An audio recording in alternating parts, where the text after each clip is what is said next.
Hello everyone. Six chapter हमने start किया हुआ था। लास्ट लेक्चर में हमने लाइन डायग्राम पढ़ा था। आज हम बार डायग्राम डिस्कस करेंगे। तो सबसे पहले देखो कि बार डायग्राम होता क्या है हमारे पास। A bar diagram is a diagram in which data is represented in the form of bar. A bar can have either horizontal or vertical bar with equal spacing between them. The length of each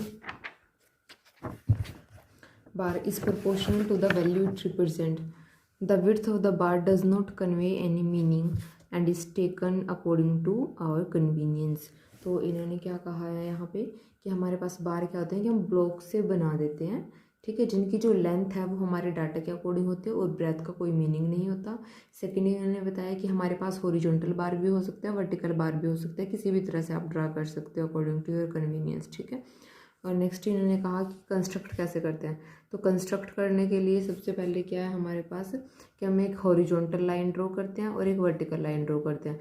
जो horizontal line है इसको बोलते हैं x axis, जो vertical है इसको बोलते हैं वाई एक्सिस. तो अगर हमें वर्टिकल बार शो करने हैं तो हम इस तरह वाले शो करेंगे और अगर हमें हॉरिजॉन्टल शो करने हैं तो इस तरह के शो होंगे, ठीक है.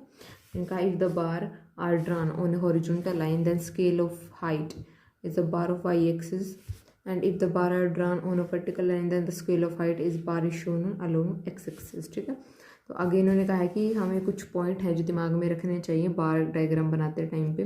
वही है सिंपल, जैसे हमने डायग्राम में जो हमारे मेन थे वही पॉइंट है थोड़े से. It must be clear mention on both axes what is being represented, कि दोनों एक्सेस पे लिखो कि वो क्या रिप्रेजेंट कर रहा है, ठीक है. कि जो विड्थ का कोई भी वहाँ पे मीनिंग नहीं है. In fact the bar made equal width only for the representation to become more eye catching, कि हम जो भी हमारे पास विड्थ हम बनाते हैं, फॉर एग्जांपल ये आपको एग्जांपल में दिख रहे होंगे यहाँ पे हमने 12 बनाए हुए हैं. लेंथ अकॉर्डिंग टू डाटा है, ठीक है. दोनों के बीच में इक्वल स्पेसिंग है दो बार के बीच में. और अगर इन बार की हम विड्थ देखें तो हर एक बार की इक्वल विड्थ रही होगी. तो वो किस वजह से है, ताकि हमारे पास ये देखने में अच्छा लगे, ठीक है.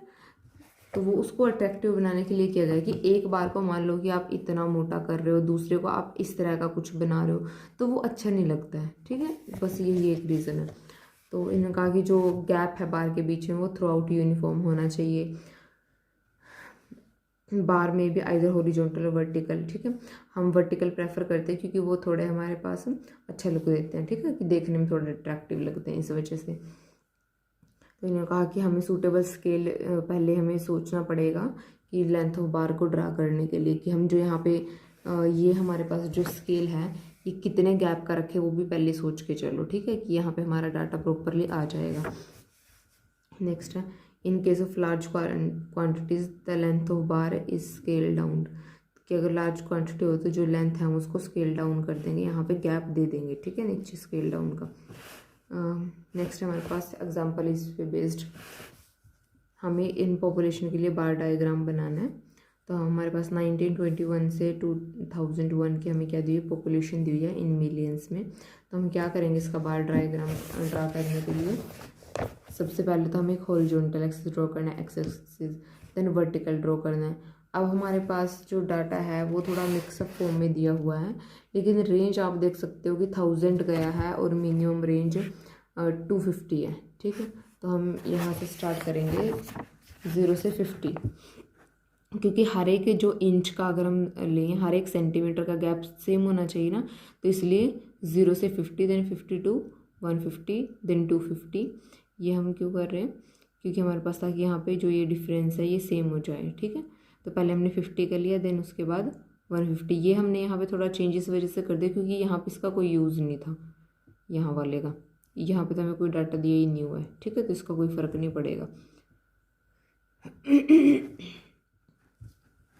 तो अब इनको इस तरह से ड्रॉ करेंगे कि 250 के साथ मैं आपको थोड़ा सा एक रफली बना के दिखाती हूँ कि किस तरह से हमें ड्रॉ करना है.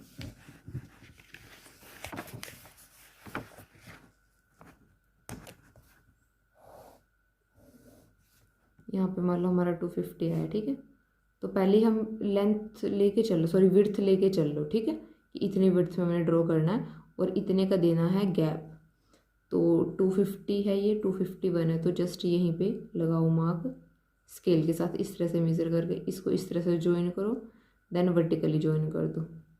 ठीक है, नेक्स्ट है 270 है, यहाँ हमारा 350 है, ये हमारा 350 है, तो 300 आएगा इसके मिड में।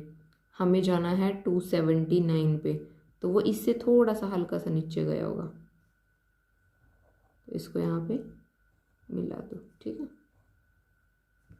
इस तरह से आप बनाओगे और फिर इनको शेडेड कर दो। ठीक है, इस तरह से बनाने। आगे फिर ऐसे ही गैप इक्वल रखो, फिर जहाँ आएगा वहाँ डॉट लगाओ, हॉरिजॉन्टल देन वर्टिकली मीट कराओ इसको। इस तरह से नेक्स्ट है हमारे पास ईयर दिया हुआ है, नंबर ऑफ स्टूडेंट्स दिए हुए हैं, वही सेम हमारे पास मेथड है कि हॉरिजॉन्टली ईयर लिख दो। ठीक है, वर्टिकली नंबर ऑफ स्टूडेंट। अब ये देख लो, ये 100 की रेंज में ही है, 400, 500, 700, इस तरह से हम 100 का गैप लेके चलेंगे, तो वहाँ से हमें ये बनाने में कोई प्रॉब्लम नहीं आएगी। ठीक है, तो सबसे पहले 400, तो आप यहाँ पे इस तरह से डॉट लगा के यहाँ पे इस तरह से लगाओगे, देन हॉरिजॉन्टली मीट करोगे, देन वर्टिकली, देन इसको शेडेड। ठीक है, तो इस तरह से आप सबको बना दोगे। और यहाँ पे 1 सेंटीमीटर किसको रिप्रेजेंट कर रहा है, 100 स्टूडेंट को रिप्रेजेंट कर रहा है, वो स्केल मेंशन करोगे जो कि ज़रूरी है। और यहाँ पे एक्स एक्सिस, यहाँ पे वाई एक्सिस, इधर हमने नंबर ऑफ स्टूडेंट लिखे हैं, इधर हमने ईयर लिखे हैं। ठीक है, सेम इसी पे बेस्ड है हमारे पास ये आइटम्स दिए हैं, एक्सपेंडिचर दिया हुआ है, तो यहाँ पे आप देख लो 1000 की फॉर्म में दिया हुआ है, तो यहाँ पे इसी तरह का स्केल ले लेंगे। ठीक है, तो 1 सेंटीमीटर किसके को लेंगे, 500 रुपये के को लेंगे। और food, clothing, rent, education, miscellaneous, इन सबको अलग अलग से इनका नाम मेंशन कर देंगे हर एक बार के साथ, और नीचे क्या लिख देंगे कि आइटम्स हैं। ठीक है, और इधर क्या हमारे पास एक्सपेंडिचर है। नेक्स्ट है इसी पे बेस्ड, यहाँ पे आपको दिया हुआ है मार्क्स की रेंज दी हुई है, तो आप यहाँ पे रेंज लिखोगे वो। ठीक है, हर एक बार के साथ उसकी रेंज लिख दोगे, बाकी वे सेम है। नेक्स्ट है हमारे पास multiple bar diagram. Multiple bar diagram में क्या होगा, the multiple bar diagram are those diagram which are use to compare two और more related variable with respect to time और लोकेशन, और in other word these diagram represented more than one type of data at a time. एक से ज़्यादा data को एक time पे हम दिखाते हैं।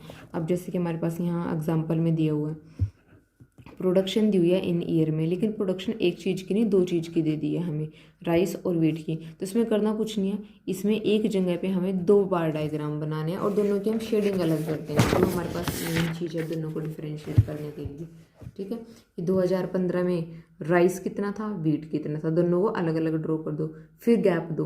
अब यहाँ पे ध्यान रखना, राइस और वीट 2015 का मान लो हम एक साथ दिखा रहे हैं, तो इन दोनों बार के बीच में आप गैप नहीं रखोगे।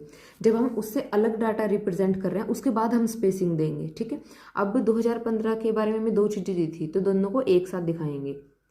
ठीक है, लेकिन उनकी वैल्यू अलग अलग हो जाएगी जो जो उनकी रेंज है। ठीक है, उसके बाद आप गैप दोगे 2016 के लिए, फिर वो देखोगे कि 2016 में राइस कितने थे, वीट कितने थे, कोई थर्ड आइटम दी होती तो उसके लिए भी ड्रॉ करते, फिर स्पेस देते, फिर 2017, फिर 2018। और यहाँ पे जो हमारे पास मस्ट है, सबसे पहले तो 1 सेंटीमीटर को इसको रिप्रेजेंट कर रहा है 5000 टन को। ठीक है, ये आप मेंशन करोगे। यहाँ पे देख लो, ये 1000 टन में हमें डाटा दिया हुआ था, इसलिए हमने यहाँ पे 5, 10, 15, 20, 25, ताकि हमें यहाँ लिखने में दिक्कत ना आए, तो हमने यहाँ पे 1000 लिख दिया। आप चाहो तो यहाँ पे 5000, 10,000 इस तरह से लिख सकते हो। ठीक है, बट वो ज़्यादा बड़ा हो जाता है, कंजस्टेड सा हो जाता है, अच्छा नहीं लगता, तो इसलिए यहाँ पे जस्ट नंबर लिखे, यहाँ पे ये ऊपर ऐसे कोमा डाल के देन 0 जितने भी आप लिख रहे हो, ठीक है, वो लिखोगे आप, और उसके बाद यहाँ भी मेंशन करोगे। और यहाँ पे जो मेन चीज़ है कि आपकी कौन सी वाली नोटेशन किसको रिप्रेजेंट करिए। अब ऐसा नहीं करना है कि इसमें भी लाइन लगा रहे हो, इसमें भी लाइन लगा रहे हो, दस तो डिफ्रेंशिएट ही नहीं हो पाएगा कि कौन सा राइस है कौन सा वीट है। तो अलग टाइप के डाटा के लिए अलग आप रिप्रेजेंटेशन रखोगे कि फॉर एग्जांपल यहाँ पे आपने चेक कर दिया, यहाँ पे आपने डॉट कर दिया, कोई थर्ड आपको बनाना पड़ता, वहाँ पे आप कलर्ड कर देते उसको। ठीक है, तो यहाँ पे आप वही एक छोटा सा बॉक्स बना के दिखाओगे कि आपने जो ये लाइनिंग ऐसे बना दी, मतलब कि यहाँ पे जो लाइनिंग वाला बार है वो किसको रिप्रेजेंट कर रहा है, राइस को, और जो डॉट वाला बार है हमारे पास वो किसको रिप्रेजेंट कर रहा है, वीट को रिप्रेजेंट कर रहा है। इसी तरह से जो नेक्स्ट है उसमें हमें 3 टाइप के डाटा दे दिए हैं।